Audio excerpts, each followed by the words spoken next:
வா கதிர். அபிஷேக் பிஎம் ஆனது ஒரு கனவு மாதிரி இருக்கு. ஐயா தப்பாக நினச்சிக்காதீங்க.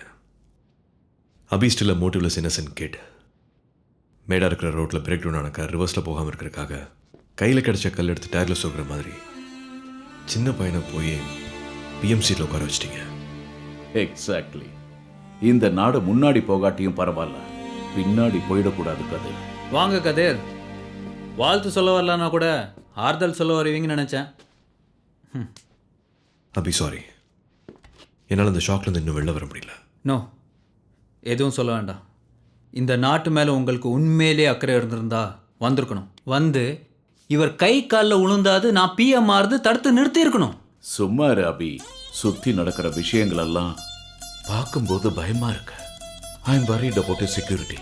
நீ அபியோட இருந்தா நல்லது கதிர். கதிரோட ஆர்டரை ரெடி பண்ணுங்க. ஐயா நான் சஸ்பென்ஷனில் இருக்கேன். உங்கள் சஸ்பென்ஷன் ஆர்டரை ரிவோக் பண்ண சொல்லிட்டேன். Please be with me. From now on you are my principal security adviser. Okay, வணக்கம். எப்படி இருக்கீங்க? நாங்கள் நல்லா இருக்கிறது இருக்கட்டும் சார். நாடு நல்லா இல்லையே, பெட்ரோல் விலை எங்கேயோ இருக்கு. அதுக்கு என்ன பண்ண போறீங்க? அதுக்கு ஆக்சுவலாக என்ன, ஸ்டேட் கவர்மெண்ட் டாக்ஸ் குறைக்க சொல்லியிருக்கோன்னு சொல்லுங்க சார். ஆழ்துளை சுரங்க தோன்றதால விவசாயிகள் பாதிக்கப்படுறாங்க. அதுக்கு என்ன பிளான் வச்சிருக்கீங்க சார்? அந்த திட்டங்களோட நன்மைகளை மக்களுக்கு எடுத்து சொல்லி புரிய வைப்போம்னு சொல்லுங்க. ஒரு பக்கம் சைனா ஆர்மி ஊடுருதே, அதுக்கு என்ன சொல்றீங்க? சின்ன வயசுல இந்த பதவிக்கு வரதுக்கு உங்களுக்கு என்ன தகுதி இருக்கு சார்? டாஸ்ல கார்ப்பரேட்டுகளுக்கு மட்டும் தான் உதவுன்னு சொல்றாங்களே, அதுக்கு என்ன பதில்? I'm extremely sorry sir. Abhi sir relax. Prompting ignore பண்ணுங்க. உங்கள் மனசாட்சிக்கு என்ன தோணுதோ அதை அப்படியே சொல்லுங்கள். மிஷின் கன்னில் சுடுற மாதிரி கேள்வி கேட்டால் எப்படி? To be very frank with you, சில கேள்விகளுக்கு பதிலே தெரியல, சில கேள்விகளே புரியல. பாபருக்கு அப்புறம் ஹுமாயூன், அக்பர்னு வரிசையாக வாரிசுகள் ஆள்றதுக்கு இது ஒன்றும் மன்னராட்சியும் இல்லை. பரம்பரையாக தாத்தா அப்பா புள்ளேன்னு கண்டினியூ பண்ணுறதுக்கு இது ஒன்றும் சித்த வைத்தியசாலையும் இல்லை. சரிவில் நிற்கிற காருக்கு டக்குன்னு கையில் கிடைக்கிற கல்லை வச்சு நிப்பாட்டுற மாதிரி கட்சியும் ஆட்சியும் காப்பாத்துறதுக்காக என்ன இந்த பிஎம் போஸ்ட்ல சொருவி வச்சிருக்காங்க. 25 வயசாச்சுங்கிற ஏஜ் எலிஜிபிலிட்டி தவிர மற்றபடி எனக்கு எந்த தகுதியும் இல்லை. ஆனா உன்னால முடியாதுன்னு யாராவது உற்பத்தி விட்டா அது எப்படியாவது செஞ்சிடணும்னு ஒரு வெறி வரும். காலேஜ் ஃபைனல் இயர்ல 12 அரியர்ஸ். நீ இது கிளியர் பண்றதுக்கு 5 வருஷம் ஒன்று அப்பா சேலஞ்ச் பண்ணாரு. அடுத்த செமஸ்டர்ல எல்லாத்தையும் கிளியர் பண்ணிட்டேன். அப்படிதான் ஒரு பெங்காலி பொண்ணை கரெக்ட் பண்றதுக்காக ஒரே வாரத்தில் பெங்காலி கத்துக்கிட்டேன். எந்த ஊர் sir? What's her name sir? Correct பண்ணிட்டீங்களா சார்? ஸோ உங்களுக்கு ஹெட்லைன்ஸோட பிரேக்கிங் நியூஸ் கிடைச்சிச்சுல்ல? I will make it more interesting for you guys. அதுக்கப்புறம் மலையாளம், பஞ்சாபி, குஜராத்தி கூட கற்றுக்கிட்டேன். இப்போ எந்த மொழி சார் கத்துட்டு இருக்கீங்க? What's your mother tongue? Telugu sir. Why? கற்றுக்கிட்டா போச்சு, சொல்லி கொடுங்க. Okay, jokes apart. இந்த விதை முளைக்கும் பூக்குன்னு நம்பிக்கையோட விதைச்சிருக்காங்க. முளைச்சிச்சான்னு டெய்லி ஒரு வாட்டி நோண்டி பார்க்காதீங்க. நான் சந்திரகாந்த் வர்மாவோட விதை, மக்கி போயிட மாட்டேன். Please give me some time. Jai Hind. Welcome sir. PM ஆஃபீஸ்ல இருந்து வரீங்கன்னு இன்ஃபோ வந்துச்சு sir. Okay sir, would you like to have some tea or coffee? No thanks. காஷ்மீரில் கலெக்ட் பண்ண எவிடன்ஸ் எல்லாத்தையும் அனலைஸ் பண்ணிட்டீங்களா? அதில் ஏதாவது பிரேக் த்ரூ கிடைச்சா? Unfortunately, we did not get any lead, sir, but still we are analyzing, sir. Analyst யாரு? Mr. Ramanujam? He is Mr. Kathir from Prime Minister's office. Sir, we'll take it forward from here. Thank you. Sir? உங்களை தான் sir கிளம்ப சொல்றாரு. Hello mister Okay, sir. Ramanujam. Hello ஒரு சின்ன lead கூட கிடைக்கலையாமே, ஏன்? Sir, வச்சுக்கிட்டா சார் வஞ்சனை பண்ணுறேன். ஃபிங்கர் பிரிண்ட்ஸ், டிஎன்ஏ சாம்பிள்ஸ் எதுவுமே மேட்ச் ஆகல சார். சரி, கோச்சிக்காம இன்னொரு வாட்டி பாருங்க. சார், நான் வீட்டுக்கு கூட போகாமல் ராத்திரிலேருந்து விடிய விடிய இதே வேலையாக ஒர்க் பண்ணிட்டு இருக்கேன். 7 தடவை ஃபோன் பண்ணிவிட்டா. எவ்வளையோ நான் வச்சுட்டு இருக்கேன்னு என் பொண்டாட்டிக்கு என் மேலே டவுட்டு வேற. ஆதார் கார்டு அதில் மட்டும் வாங்கல. என்ன விளையாடுறல? 135 கோடி ஜனங்கள் சுவாமி. இதுக்கு பெரிய டீமே வேணும், புரிஞ்சுங்க. சூப்பர் கம்ப்யூட்டர் கொடுத்தாலும் இதை கண்டுபிடிக்க.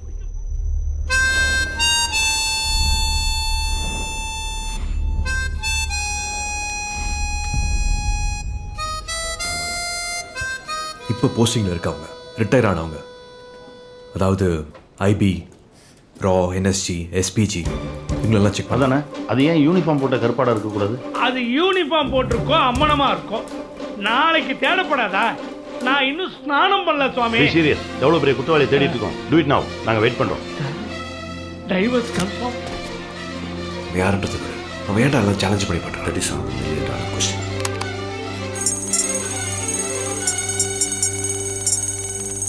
What is that? புடிச்சுட்ட மாட்டினா சார்.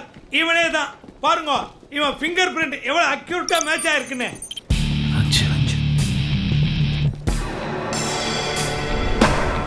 ரஞ்சித், ஜோசப், நான் 3 பேரும் இன்டெலிஜென்ஸில் வேலை பார்த்தோம். என் தலைமையில் 5 பேர் கொண்ட டீமை ரகசிய ஆப்ரேஷனுக்காக பாகிஸ்தானுக்கு அனுப்புனாங்க. அங்கே நாங்கள் வெவ்வேறு அடையாளத்தில் மக்களோட மக்களாக ரகசியமாக வேவ் பார்த்தோம். 5 பேரும் சேகரித்த தகவலை ஒருத்தருக்கு ஒருத்தர் பரிமாறிக்கிட்டோம். அப்போ தான் பாகிஸ்தான் டெல்லியில் ஒரு பெரிய மாஸ் அட்டாக் நடத்துறதுக்காக போட்ட திட்டத்தை பற்றி எங்களுக்கு தெரிய வந்துச்சு. அதை பற்றின எல்லா டீட்டெயில்ஸையும் உடனே ஜோசப் அனுப்பி வச்சேன். ஆனால் எங்கள் டீம்லேயே இருந்த ரஞ்சித் ஒரு டபுள் ஏஜென்ட்னு அப்போ எங்களுக்கு தெரியாது.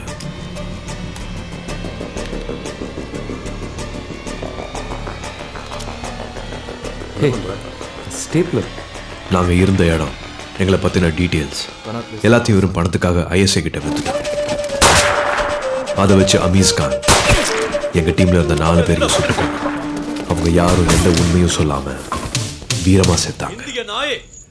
எந்த மிஷனுக்காக வந்தீங்கன்னு கேட்டு என்ன பல நாள் சித்திரவதை செஞ்சான்.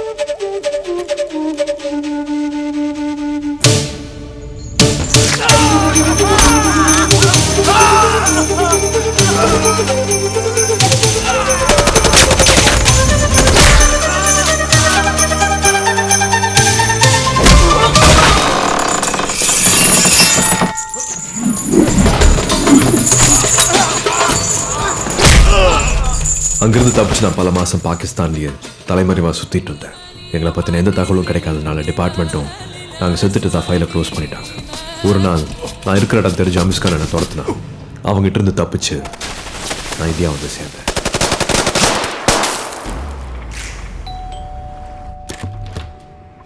ரஞ்சித் வீட்டுக்கு நாங்கள் ரைடுக்கு போனோம்.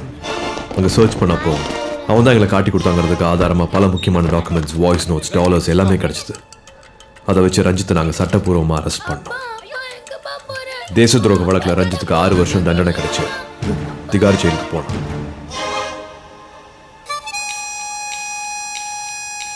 அவமானம் தாங்க முடியாமல் ஷீலா, அவனோட ஒய்ஃப், தான் பையனோட தற்கொலை பண்ணிக்கிட்டாங்க. அதுக்கப்புறம் அவனை பற்றின எந்த தகவலும் இல்லை. இப்போ ஜோசப் அவனை பற்றி இன்வெஸ்டிகேட் பண்ணும்போது 3 மாதத்துக்கு முன்னாடி ஜெயிலிருந்து ரிலீஸ் ஆகி தலைமறைவாக இந்த மாதிரி சதி வேலையெல்லாம் செஞ்சுட்ருக்கான்னு தெரிஞ்சது. அதுக்கப்புறம் அவனை ட்ரேஸ் பண்ண முடியல, தலைமறைவாயிட்டான். போதும் அந்த ரஞ்சித் கதையெல்லாம். எப்போ பாரு டெரரிஸ்ட், பாம்பு, டெத்து, வயலன்ஸ்னு. கொஞ்சம் ரொமான்டிக் மூடுக்கு வரலாம்ல. Not now. இப்போ கொஞ்சம் வேலை இருக்கு. நீ கிளம்புறியா? போலாம். எங்க? ஒரு லாங் டிரைவ், தாஜ்மஹாலை சுற்றி உன் கை கோத்துக்கிட்டு ஒரு வாக், கேண்டில் லைட் டின்னர், ஜன்பத்ல ஷாப்பிங். இதெல்லாம் ஒரு நாள் முடியாது. 2 days லீவ் போட்டு போலன்றியா? ஓகே. நோ 2 மினிட்ஸ் நான் பிரேக் கொடுக்குறேன். வேகமாக லவ் பண்ணிட்டு கிளம்பு. 2 மினிட்ஸ்ல பண்றதுக்கு இது என்ன நூடுல்ஸா? கொஞ்சம் பிஸ்னரி. ஓ வேலையே கட்டிட்டாரு. பாய். தஞ்சை மாவட்டம் விஜயமங்கலம் கிராமத்தை சேர்ந்த ஆயிரக்கணக்கான விவசாயிகள் போராடி கொண்டிருக்கிறார்கள். இப்போது அதை பற்றி அவர்களிடையே கேட்போம். ஐயா, எதுக்கு இந்த போராட்டம்? ஏற்கனவே எங்க மாவட்டத்துல மீத்தேன் எடுக்கிறேன், ஹைட்ரோகார்பன் எடுக்கிறேன்னு சில கார்பரேட் கம்பெனிங்க எங்க நிலத்தை எல்லாம் வெடி வச்சு சொரக்கம் தோண்டி எங்க பயிரெல்லாம் அழிச்சு எங்க பொழப்பையே நாசமாக்கிட்டாங்க. இப்போ ஏதோ தாது பொருள் எடுக்கிறோன்னு இந்த மகா நிறுவனம் 2வது சுரங்கம் தோண்ட போகுது. அதுக்காக ஏழை வாழைகளை மிரட்டி அவங்களோட நிலத்தை விலைக்கு வாங்க தெரியுறாங்க. இன்னைக்கு பெரிய அளவுல பத்திரப்பதி நடக்க போகுது. சம்மதிச்சவங்க கிட்ட தான் நிலத்தை வாங்குறோம்னு கம்பெனியோட அதிகாரிகளே சொல்றாங்களே சார். சில கிராமத்துல ஒரு வகையான பூச்சிங்க அறுவடைக்கு இருந்த பயிரெல்லாம் நாசம் பண்ணிடுச்சுங்க. அந்த பாதிப்புல சில பேர் மனசு மாறிட்டாங்க. அவங்க எல்லாம் கூட்டிக்கிட்டு பத்திரப்பதிவு பண்ண போறாங்களா?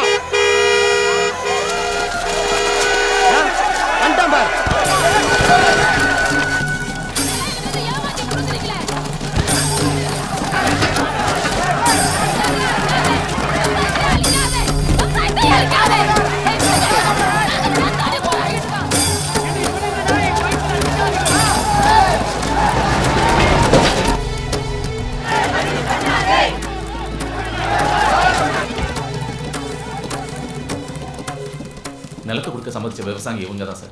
ரெஜிஸ்ட்ரேஷன் ஏன் இன்னும் முடியல? அது இல்லை சார், இங்கே 1000 விவசாயிங்க போராட்டத்தில் இருக்காங்க. பெரிய கலவரம் ஆகிடும். போலீஸ் ஃபோர்ஸ் பத்தாது, மேனேஜ் பண்ண முடியாது சார். ஆயுத பூஜை கொண்டாடுறதுக்கா போலீஸ்க்கு ஆயுதம் கொடுத்துருக்காங்க?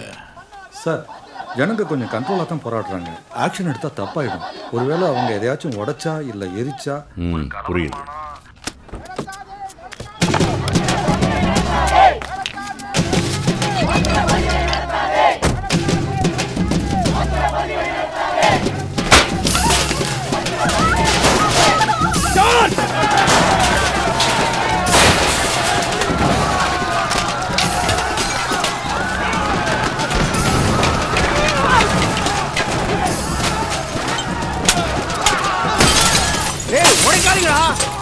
நீங்களா யாருடா?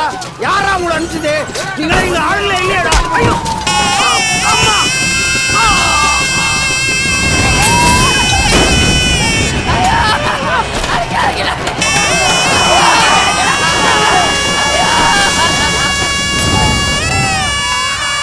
ஐயோ!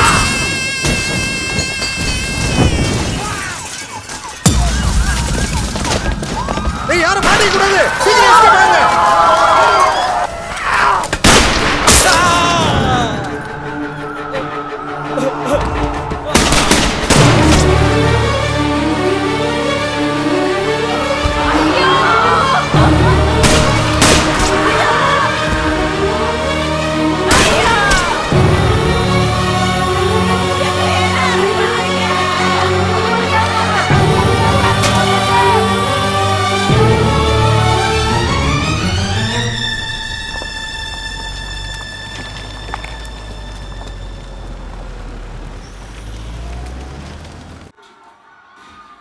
பாருங்க சார், பப்ளிக் போலீஸையே அடிக்கிறாங்க, போலீஸ் வேனே எரிக்கிறாங்க. தஞ்சாவூர் டிஸ்ட்ரிக்ட்ல மாவோயிஸ்ட் நிறைய பேர் ஊடுருவி இருக்காங்க. நாற்று நடுறவனா, தேங்காய் பறிக்கிறவனா, இயற்கை விவசாயியா வேஷம் போட்டு சுத்திக்கிட்டு இருக்காங்க. அங்க நடக்கிற போராட்டங்களை தூண்டி விடுறதெல்லாம் இவனுங்க தான். நீ கண்டுக்காத, எங்கிட்ட விட்டுரு.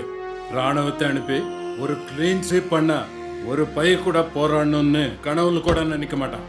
இந்த ஒரு மாசத்துல மட்டும் 6 கலவரம், 16 போலீஸ்காரங்க சத்திருக்காங்க. மிலிட்ரி அனுப்பி நம்ம மக்கள் மேலே வாரா, செம்ம ஹிட்லர் ஐடியாவா இருக்க. சரி, போலீஸ் அட்டாக்னால இந்த ஒரு மாசத்துல பப்ளிக் எத்தனை பேர் செத்துருக்காங்க? அது என்ன அதுன்னு சொல்லுங்க கதிர்.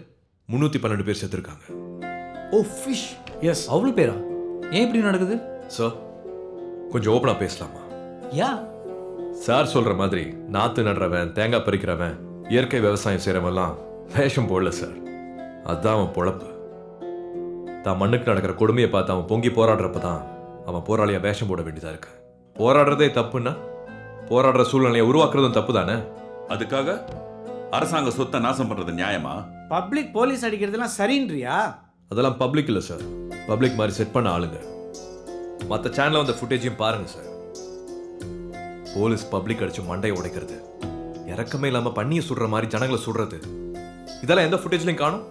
இதெல்லாம் நீங்கள் இங்கே உட்காந்து பேசுறதுக்காக உங்களுக்கு சாதகமாக எடிட் பண்ண ஃபுட்டேஜ். நம்ம போலீஸ் தண்ணீர் பந்தலும் வைக்கும், தேவைப்பட்டா நெருப்பும் வைக்கும். ஹலோ, நீங்க ஒரு கவர்மெண்ட் ஆஃபீஸர், நீங்களே நக்சல் மாதிரி பேசிட்டு இருக்கீங்க. சடா. அவரை பேச சொன்னது நான். அக்ரிகல்ச்சர் லேண்டில் மைனிங் லைசன்ஸ் கொடுத்தது தான் பிரச்சனையா கதிர்? அதுதான் சார் பிரச்சனை. ரிசர்ச் பண்ணுறோம், மணல் எடுக்கிறோன்னு லைசன்ஸ் வாங்கிட்டு தோரியம், யுரேனியம்னு ரகசியமாக எக்ஸ்ட்ராக்ட் பண்ணி வெளிநாட்டுக்கு அனுப்பிச்சிட்டு இருக்காங்க. பல தலைமுறையாக விவசாயம் பண்ணியே வாழ்ந்துட்டு இருக்கிற பூமியில் திடீர்னு சுரங்கம் தோன்றதுக்காக லைசன்ஸை கொடுத்தா அந்த விவசாயி என்ன சார் பண்ணுவான்?